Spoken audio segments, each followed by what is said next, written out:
And we've called it Power Living. And let me just give you the list. All of this, I'm sure, is familiar to you. Maybe I can show it to you in sort of a new way with a new concept. But here's my list. It's a list you can use in your training, passing it on to someone else. The big D's. Number one is decision. Decision making this is an awesome day. Deciding it will never be the old way again. Deciding to step from darkness to light.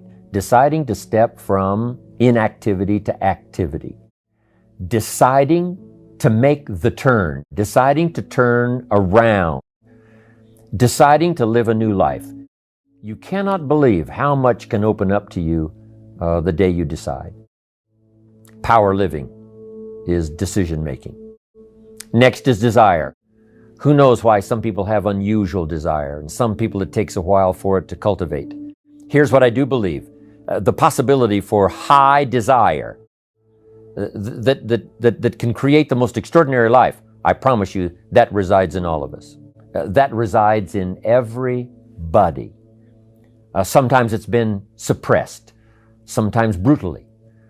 Sometimes it's been denied because of circumstances.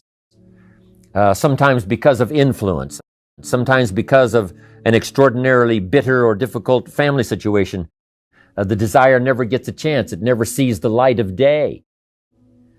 But sure enough, it does reside. We find these people whose desire has never seen the light of day. They've never had something to where their heart leaps that they can hope for. And we come along and find these people.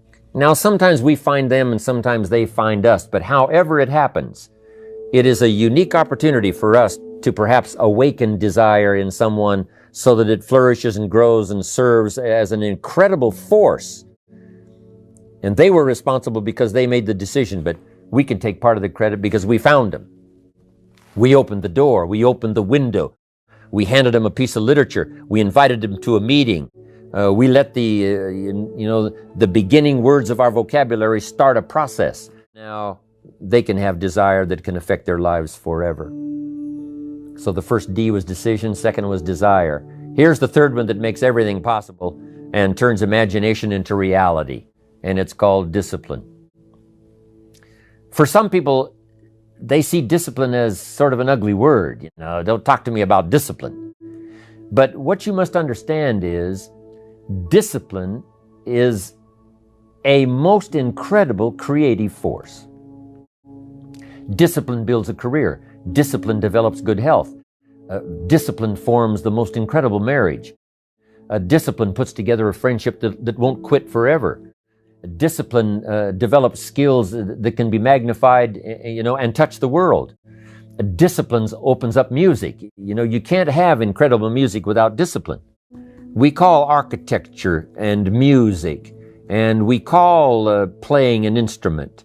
We call sculpturing. We call painting. We call writing, composing. We call those the disciplines. And the disciplines gives us the indication that, yes, it doesn't come except by discipline. But it also means that the discipline is the open door to the creative process to turn nothing into something and to turn imagination into reality. So here's what you must learn to do. Appreciate the disciplines and welcome the disciplines. What other discipline could I begin that would open up a whole new expression in my life of turning imagination into reality? I had to learn the discipline of using my language to make a presentation. It took a while. I stumbled. I made mistakes. I couldn't get my thoughts organized. It would enter my mind and then it would go away. And I remember all of those strugglings to learn. My mother taught me a little piano. Here's the left hand. I got that pretty good. She says, now here's the right hand. No problem on those scales. Then she said, today we're going to do them both together. I thought, how can you do that? One hand was easy, another one was easy, but together, I'm looking at this hand, I'm looking at this hand, but finally I got them to work together. And I learned that extra discipline, and it worked for me. Now, she said, today we're going to read the music and play both hands. I thought, well, you couldn't do all that. So, but sure enough, I'm looking at the music, I'm looking at this and finally I got them all working together. Then she said, today, we're going to watch the audience read the music and play both hands. I thought, well, now that is impossible. That's too many things to do at the same time. But guess what I found out? It didn't take long to where I could watch the audience read the music and play both hands. And a discipline then that became a joy. I play a little piano, mostly for my own amazement, not for the public. But anyway, it's exciting. Learning new disciplines that create joy, that create a painting, that create an orchestra, that create an herbal life. Mark had to put together his disciplines. And the disciplines that he had to bring together several elements, the products and the marketing and the people and the support system, and the rallies and the extravaganzas. All this stuff had to come together, incorporating other people's disciplines as well as his own, but in a disciplined way that creates an enterprise. Without discipline, there is no enterprise. Without discipline, there is no magnificent structure. Without discipline, there is no music. Without discipline, there is no health. Without discipline, there is no advantage. There is no future. So discipline is all when it comes to imagination, having something real, believing in it, and turning it into reality. Now let me give you the rest of these. Decision was first, desire was second, discipline was third. Here's number 4, development. The key to development is to be all that you can possibly be. I don't know what your talents are, I don't know what your skills are, but here's what I probably am right on, that you're behind on an accelerated effort toward your full development. I would suggest that.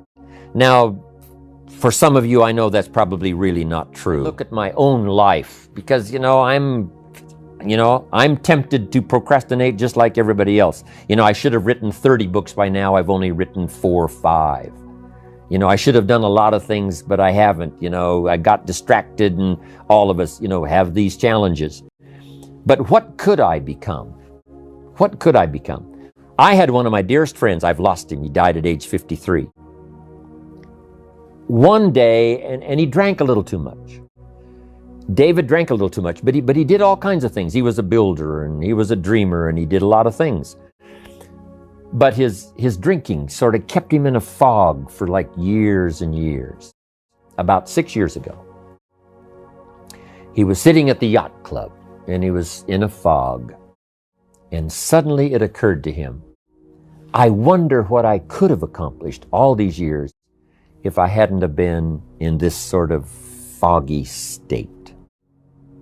And he said that did it. And the last 6 years before he died, he was free. And he accomplished some incredible things that last 6 years. Being all that you can be and not let habits drag you down. Not let things, sidetrack you from the full development of what you have the capable of being. What all could your heart encompass if you really had the chance and you really had the disciplines and really got to it? What could you really become? What could you earn? How healthy could you really be? How many books could you write? How many poems could you write? My granddaughter, Natalie, is 11, and she writes these most incredible poems. Someday I'm going to publish them. And of course, her brother Nathaniel is a classic gifted artist. And I think I'll publish some of her poems and his illustrations and his artistry. They're 11 and 12. They have become so much in so few years. And now my mind is wondering, I wonder how far they can go. I wonder how much they can accomplish.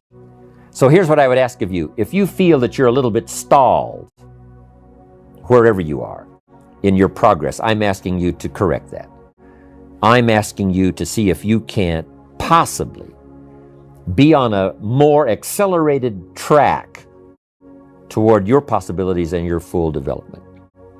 Here's what life is all about. To become all that we can possibly be. The full development of all of your potential, that's number 1. Number 2 is the wise use of all of your resources. That's what life is all about, full development. Here's the next word, direction. Key phrase, we go the direction we face. So make sure that your vision, make sure that that's clear, because that's where you're headed. What's most dominant in your vision, that's where you're going. whether you realize it or not. So sometimes we need to clear that up so that the direction becomes more clear, becomes more powerful in really taking us where we want to go. Good phrase we've all heard, 5 years from now you will arrive. The question is where? And you say, well, I haven't really cleared that up. I'm asking you to clear that up, because if you don't, you may arrive at a much less of a place. Not that it wouldn't be okay, but much less of a place than you could have arrived if you didn't settle on the right direction before.